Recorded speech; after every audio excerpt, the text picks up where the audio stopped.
Shalom Bapak Ibu yang dikasihi oleh Tuhan, pada kesempatan kali ini di dalam segmen Sunday Time yang dulu saya bikin dengan nama Quality Time. Saya hadir ingin membagikan firman Tuhan kepada Bapak Ibu semua sebagai perenungan di hari Minggu ini, supaya kita boleh belajar bersama-sama bagaimana seharusnya orang Kristen itu hidup. Nah, tema yang saya akan bawakan pada saat ini adalah berkaitan bagaimana menjadi pelayan yang benar, pelayan yang memiliki sikap hati yang benar. Nah, saya mengajak kita untuk bersama-sama melihat slide PowerPoint saya. Saya akan mengkhabarkan dari Yohanes Pembaptis dan terlebih dulu kita berdoa bersama-sama. Bapa dalam kerajaan sorga, pada saat ini bersyukur untuk sebuah kesempatan kami boleh belajar lagi kebenaran firman Tuhan. Tuhan yang tolong di dalam pembahasan beberapa menit ke depan, Tuhan yang boleh mampukan dan tolong setiap kami. Supaya ketika kami belajar bukan hanya membuat kami tahu, tetapi kami juga boleh mempraktekannya di dalam kehidupan kami sehari-hari. Terima kasih Tuhan, hanya di dalam nama Tuhan Yesus kami berdoa. Amin. Nah, Bapak Ibu, kita akan bersama-sama terlebih dahulu untuk melihat bagian di dalam Yohanes 1 ayat 4-9 dan akan disambung dengan ayat 22-23. Nah, saya ajak kita untuk melihat bersama-sama dari teks Alkitab, saya akan bagikan, yaitu kita lihat bersama-sama dari Yohanes pasal 1 ayat yang keempat hingga yang ke-9. Dalam Dia ada hidup, dan hidup itu adalah terang manusia. Terang itu bercahaya di dalam kegelapan, dan kegelapan itu tidak menguasainya. Datanglah seorang yang diutus Allah, namanya Yohanes. Ia datang sebagai saksi untuk memberi kesaksian tentang terang itu, supaya oleh dia semua orang menjadi percaya. Ia bukan terang itu, tetapi ia harus memberi kesaksian tentang terang itu, terang yang sesungguhnya yang menerangi setiap orang sedang datang ke dalam dunia. Sampai di sana pembacaan kita pada saat ini. Saya akan memulai dengan sebuah cerita Bapak Ibu, yaitu foto yang Bapak Ibu lihat ini adalah foto pegunungan Mount Everest. Ini adalah gunung tertinggi di dunia, yang dimana catatan yang saya dapatkan, gunung ini tingginya mencapai 8.848 meter. Jadi orang yang ingin menaklukkan gunung ini itu bukanlah perkara yang mudah. Karena tingginya gunung itu, maka atmosfer udara itu juga makin tipis dan makin sulit orang bernafas di sana. Nah, kalau saya memperhatikan pada waktu mempersiapkan bagian ini, ada orang pertama di dunia yang pertama kali menginjakan di puncak gunung ini. Nah, nggak tahu apakah Bapak Ibu tahu siapa namanya? Orang itu bernama Edmund Hillary dan Tenzing Norgay.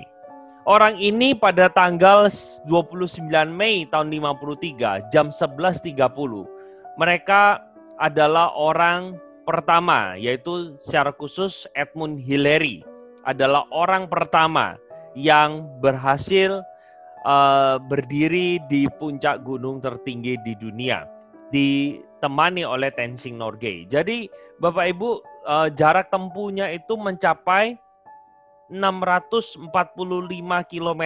Udaranya tipis, cuacanya sangat dingin, dan juga seringkali terjadi perubahan cuaca. Mungkin dari awalnya itu cerah, terus tiba-tiba nanti turun badai salju dan seterusnya.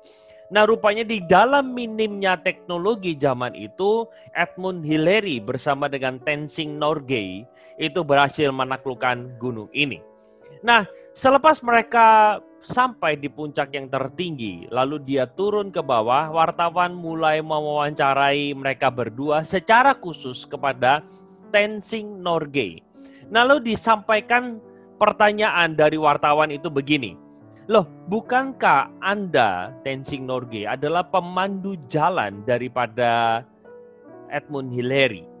Maka seharusnya Andalah orang yang tahu jalannya, maka seharusnya bukan Edmund Hillary, tetapi kamulah yang menjadi orang pertama. Lalu Bapak Ibu semua, Tenzing Norgay memberikan sebuah jawaban yang sampai sekarang dunia mengingat dia. Dia mengatakan sebuah kalimat.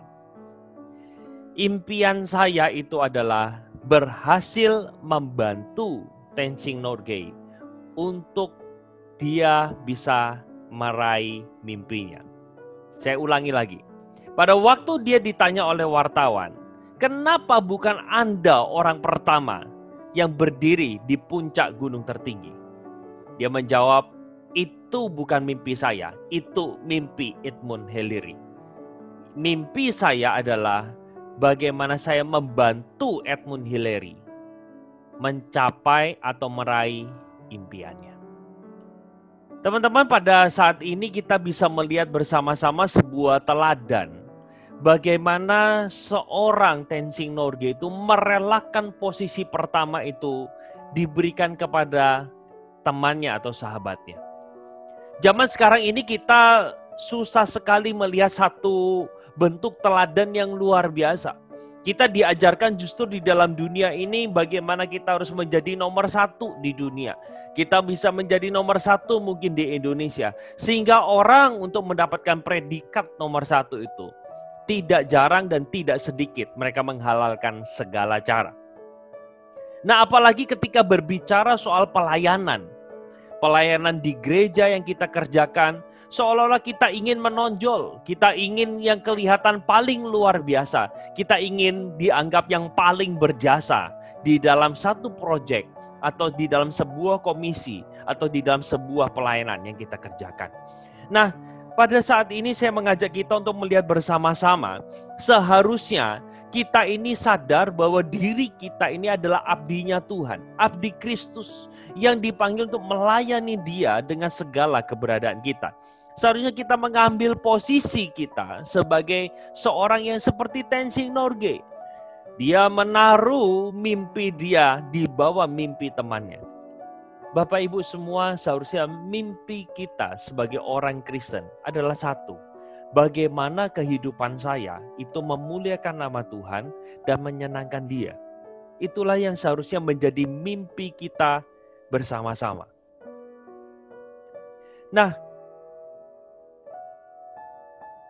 pada kesempatan ini saya mengajak kita untuk melihat ketika berbicara dengan yang namanya pelayanan, maka saya memikirkan paling tidak ada beberapa faktor yang mempengaruhi seseorang di dalam dia melayani. Faktor yang pertama itu adalah harga diri. Nah, seringkali berkaitan dengan harga diri ini, orang itu banyak, misalnya saya itu kalau tidak dihargai, saya itu tidak diucapkan terima kasih, saya itu akan mundur dari pelayanan. Saya bukan bermaksud untuk kita tidak menghargai sesama di dalam pelayanan yang dikerjakan, bukan itu poin saya. Tetapi pada waktu kita melayani, kita mencari penghargaan manusia, itu ada something wrong di dalamnya. Kita bukan fokus kepada Tuhan yang kita senangkan, tapi kita fokus kepada aku yang menjadi sumber kepuasan itu. Nah, faktor yang kedua bukan hanya dipengaruhi oleh harga diri, tetapi mood. Ini yang biasa seringkali mungkin anak muda hadapi. Wah, saya hari ini nggak mood pelayanan. Kenapa? Karena hari ini cuaca kurang bagus. Karena hari ini saya harus bertemu dengan teman saya, seorang WL yang saya benci misalnya. Jadi mood ini menjadi tolok ukur atau yang membuat kita mengambil keputusan saya tetap mau melayani atau tidak. Dan yang terakhir adalah berbicara soal yang namanya kenikmatan. Banyak orang mengatakan, Pak, saya itu kok melayani capek banget. Kok melayani itu ternyata harus bayar harga. Ya, korban perasaan, korban waktu, korban tenaga, korban pikiran, dan bahkan tidak sedikit mengeluarkan uang. Teman-teman, harus saya jujur katakan, melayani dan dilayani lebih enak yang mana? Nah, kita tentu sudah tahu jawabannya ketika kita datang ke restoran, bukan? Betapa senangnya kita ketika kita dilayani dengan baik. Dan betapa marahnya kita ketika kita tidak disambut dan dilayani dengan baik. Nah, seringkali prinsip atau semangat seperti itu kita bawa di dalam kita melayani Tuhan di gereja. Maka pada saat ini saya mengajak kita bersama-sama berkaca dari teladan Yohanes Pembaptis. Kita bersama-sama belajar bagaimana kita menjadi seorang pelayan yang sungguh-sungguh melayani Dia.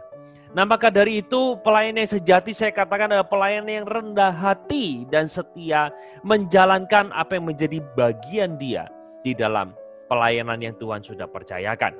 Nah, sekarang saya ajak kita melihat bersama-sama Yohanes Pembaptis ini siapa? Yohanes Pembaptis itu adalah pembuka jalan bagi Yesus yang dimana notabene Yesus itu adalah terang itu sendiri. Seperti tadi 1 Yohanes 1 ayat 4-9 mengatakan kepada setiap kita bahwa Yesus itu adalah terang itu sendiri. Terang itu datang ke dalam dunia dan dunia itu penuh dengan kegelapan.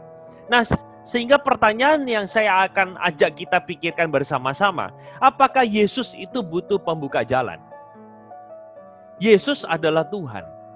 Dia itu tidak kekurangan cara tanpa keterlibatan manusia untuk menggenapkan apa yang dia inginkan dan rindukan. Sekarang kalau kita berpikir bersama-sama ya Bapak Ibu ya, ketika berbicara soal apakah Yesus butuh pembuka jalan, pertanyaannya begini, apakah dengan keberadaan Yohanes Pembaptis ini, perjalanan pelayanan karir Yesus itu lebih baik? Jawabannya enggak. Jawabannya enggak juga. Karena kalau kita melihat keberadaan Yohanes Pembaptis sebagai pembuka jalan, tidak membuat jalan kehidupan Yesus itu lancar dan enak. Tidak. Tidak. Lantas pertanyaan berikutnya yang harus kita tanyakan, kalau gitu kenapa Yesus itu seolah-olah, saya kasih kata seolah-olah, dia membutuhkan Yohanes Pembaptis. Oh, berbagai macam jawaban muncul. Oh ya, karena mungkin memenuhi nubuatan. Karena ini dan karena itu. Tapi saya ajak kita untuk bersama-sama merenungkan pertanyaan ini. Kenapa sih Yesus membutuhkan Yohanes Pembaptis? Nah, saya sengaja di dalam kalimat pertanyaan ini, saya menggiring kita kepada satu pemikiran. Seolah-olah Yesus membutuhkan. Padahal tidak. Saya akan menjawab pertanyaan ini dengan sebuah kalimat. Sebenarnya bukan Yesus yang membutuhkan Yohanes, tetapi Yesus memberikan kesempatan kepada Yohanes agar dia dapat berkarya bagi nama Tuhan. Hari ini kalau teman-teman kita boleh bersama-sama melayani, itu semata-mata bukan berbicara soal apa, soal saya mampu. Saya seringkali di dalam pelayanan, saya membagikan ada 4K yang harusnya ada. Yaitu K yang pertama, yaitu berbicara soal kemauan. Kemauan. K yang kedua berbicara soal kemampuan. Nah, yang saya pegang dan yang saya yakini adalah tidak ada orang Kristen yang tidak mampu. Karena kalau di dalam konteks sempit arti pelayanan yaitu di gereja, maka pelayanan yang paling kecil atau paling rendah tingkat kesulitannya menurut saya adalah penyambut tamu atau asyir. Kita hanya bermodalkan senyum, kita bermodalkan ramah, kita bermodalkan untuk menyambut mereka. Nah, karena berbicara soal kemampuan, menurut saya semua orang Kristen dimampukan boleh melayani. Sekarang pertanyaannya, setelah mampu mau enggak? Setelah mampu mau apa enggak?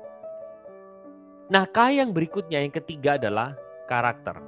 Ada orang mau, ada orang mampu, tapi dia tidak punya satu sikap yang baik.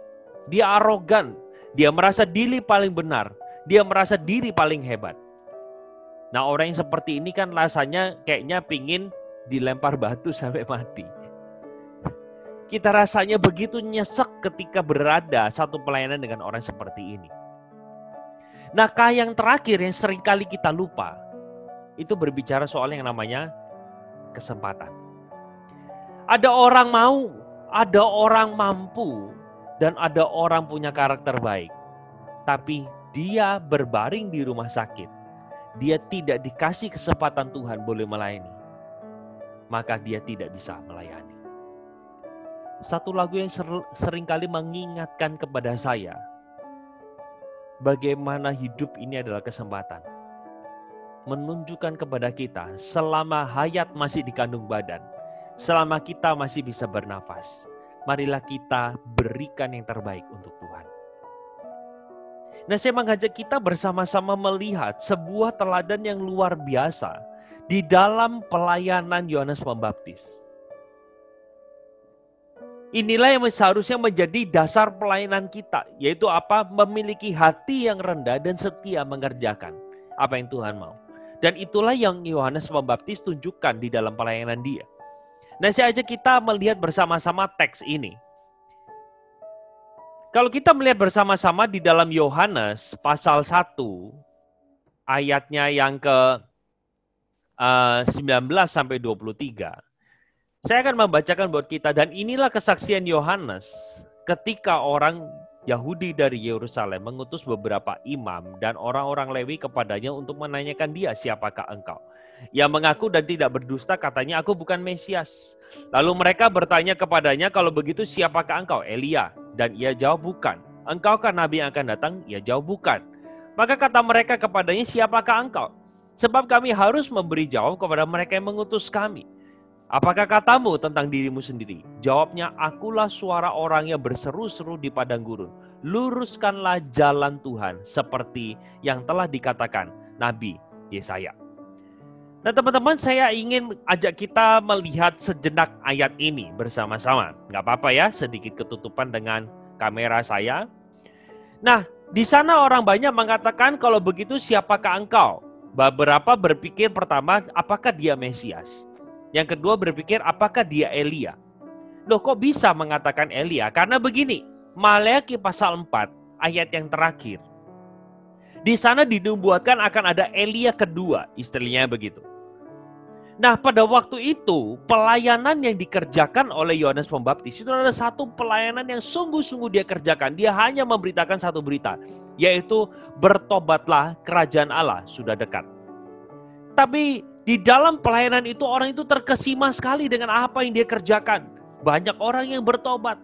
Lalu mereka mendatangi Yohanes mengatakan, kamukah Mesias itu? Kamukah Elia itu? Ataukah engkaukah nabi yang akan datang yang seperti dinubuatkan? Bapak Ibu, kalau Yohanes tidak menjaga hatinya sedemikian rupa, dia bisa pakai momen itu untuk mencari kemuliaan bagi dirinya sendiri. Dia bisa mengatakan, betul, akulah Mesias itu, sembahlah aku, karena aku punya karisma yang luar biasa. Tapi menarik sekali Bapak Ibu, jawaban Yohanes atas pertanyaan orang, kamu ini siapa? Dan dia hanya menjawab dengan satu kalimat, aku ini cuma suara. Suara orang yang berseru, luruskanlah jalan bagi Tuhan. Kita diingatkan bersama-sama betapa murninya pelayanan Yohanes. Dan dia diuji kali berikutnya Bapak Ibu dengan ayat yang berikutnya kalau kita baca di dalam Yohanes 3 ayat 22 sampai yang ke-26. Nah, di sana dikatakan sesudah itu Yesus pergi dengan murid-muridnya ke tanah Yudea dan ia diam di sana bersama-sama mereka dan membaptis. Akan tetapi Yohanes pun membaptis juga di Ainon dekat Salim. Sebab di situ banyak air dan orang-orang datang ke situ untuk dibaptis. Sebab pada waktu itu Yohanes belum dimasukkan ke dalam penjara, maka timbullah perselisihan di antara murid-murid Yohanes dengan seorang Yahudi tentang penyucian. Lalu mereka datang kepada Yohanes dan berkata kepadanya, Rabi, orang yang bersama-sama dengan engkau di seberang sungai Yordan dan yang tentang dia engkau telah memberi kesaksian, dia membaptis juga dan semua orang pergi kepadanya. Saya terjemahkan secara bebas ya, buat teman-teman semua supaya lebih mudah menangkap apa yang sedang terjadi. Jadi Bapak Ibu, kalau kita tahu bersama-sama Yohanes sedang membaptis Yesus. Rupanya kisah bagaimana Yohanes membaptis Yesus itu menyeret pengikut-pengikut Yohanes dan akhirnya beralih kepada Yesus. Kenapa bisa begitu? Karena Yohanes mengucapkan, aku membaptis kamu dengan air, tetapi orang ini, yaitu Yesus, membaptis kamu dengan roh. Nah, kurang lebih yang terjadi di ayat 26 begini, Bapak Ibu. Nah, kalau zaman itu ada YouTube, maka para muridnya itu begitu resah karena subscribernya makin berkurang. Kalau pada waktu itu mungkin ada Instagram, maka follower daripada Yohanes Pembaptis turun dengan sangat drastis dan follower dari Yesus bertambah secara signifikan. Dan para muridnya mengatakan, "Rabi," kurang lebih ya, ini gara-gara Rabi sih mengatakan kalimat seperti itu. Kalau Rabi tidak mengucapkan kalimat seperti itu, maka pengikut kita pasti banyak. Nah, Bapak Ibu, kalau kita dalam posisi Yohanes, kira-kira apa respon kita? Mungkin kita berkata, "Iya ya, masuk akal ya murid-muridku. Yesus itu gak tahu diri. Dia berpikir karena jasa dia. Ini semua apa yang aku kerjakan ini adalah jasaku. Yesus tidak menaruh kredit terhadap apa yang aku kerjakan." Mungkin kita bisa berpikir demikian. Tapi menarik sekali Bapak Ibu, kalau kita memperhatikan bersama-sama di ayat berikutnya, kita akan terkejut. Inilah respon daripada Yohanes. Jawab Yohanes, "Tidak ada seorang pun yang dapat mengambil sesuatu bagi dirinya kalau tidak dikaruniakan kepadanya dari surga." Nah, apa sih maksudnya bagian ini? Kadang orang nggak ngerti. Jadi begini, saya jelaskan secara singkat saja dengan terjemahan bebas. Kalau Yesus bisa punya pengikut seperti itu kalau bukan dikaruniakan dari Bapa di surga itu tidak mungkin. Kurang lebih begitu. Ya. Jadi ketika banyak pengikut ikut dia, nggak jadi masalah. Itu adalah karunia dari Bapa di surga kepada Yesus. Nah, lalu disambung dengan ayat 28-30 yang membingungkan sebenarnya. Tiba-tiba Yohanes mengatakan, "Kamu sendiri dapat memberi kesaksian bahwa aku telah berkata aku bukan Mesias, tetapi aku diutus untuk mendahuluinya." Nah, ayat 29 ini membingungkan kita. Yang empunya mempelai perempuan ialah mempelai laki-laki, tetapi sahabat mempelai laki-laki yang berdiri dekat dia dan yang mendengarkannya sangat bersukacita mendengar suara mempelai laki-laki itu, dan itulah sukacitaku dan sekarang sukacitaku itu penuh. Loh, apa hubungannya? Ini baru saja berbicara soal yang namanya pengikut yang berkurang, sekarang tiba-tiba Yohanes mengatakan soal mempelai. Apa kaitannya? Nah, saya akan jelaskan buat kita. Kaitannya adalah begini Bapak Ibu. Siapa mempelai perempuan? Siapa mempelai laki-laki? Dan siapakah sahabat mempelai laki-laki? Ini adalah sebuah analogi yang Yohanes sedang pakai. Mempelai perempuan itu adalah bangsa Israel itu sendiri. Yohanes ingin mengatakan yang punya bangsa Israel adalah mempelai laki-laki. Siapa mempelai laki-laki? Tidak lain tidak bukan adalah Yesus. Siapakah sahabat mempelai laki-laki? Jawabannya adalah Yohanes. Jadi Bapak Ibu, apa yang Yohanes mau katakan di ayat 29? Dia mengatakan itu orang banyak itu bukan punyaku. Itu milik Yesus. Dan aku sebagai sahabatnya itu sangat bersukacita ketika mendengar suara mempelai laki-laki itu. Dan itulah sukacitaku. Dan sekarang sukacitaku itu penuh. Bagian ini ditutup dengan satu kalimat yang kita sering kali dengar. Dia harus makin besar. Dan aku harus makin kecil. Bapak Ibu, seringkali mungkin di dalam pelayanan kita berasa bahwa sayalah yang harus makin besar. Dan biarkan Yesus yang makin kecil. Teladan dari Yohanes mengingatkan kepada setiap kita. Bagaimana seharusnya di dalam melayani Tuhan.